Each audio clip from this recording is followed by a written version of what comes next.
एक छोटे से गांव में सना नाम की 8 साल की लड़की रहती थी। सना बहुत शांत, मासूम और हमेशा अपनी गुड़ियों के साथ खेलती रहती थी।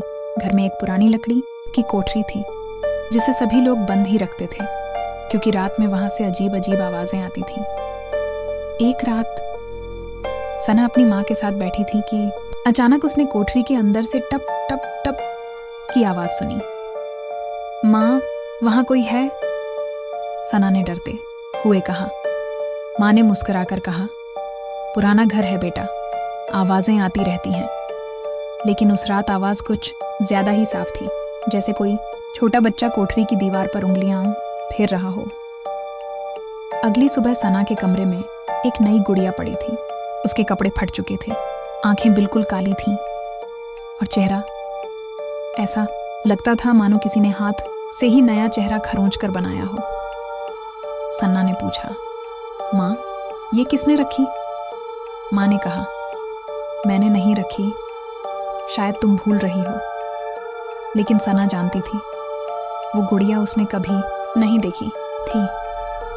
धीरे धीरे डर बढ़ने लगा।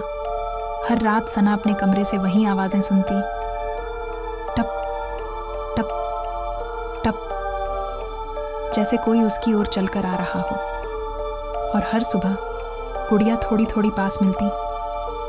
पहली रात गुड़िया दरवाजे के पास थी, दूसरी रात मेज पर, तीसरी रात सना के बिस्तर के बिल्कुल कोने पर। एक रात सना जाग गई। उसने देखा गुड़िया उसके बिल्कुल पास बैठी थी। उसके चेहरे पर एक अजीब सी मुस्कान, जैसे वो जिंदा हो, और उसकी काली आंखें सीधे सन्ना को देख रही हों। अचानक गुड़िया ने अपनी गर्दन घुमाई और फुसफुसाकर कहा, मुझे कोठरी से बाहर निकालो। सना चिल्लाई, लेकिन उसकी आवाज बाहर नहीं गई।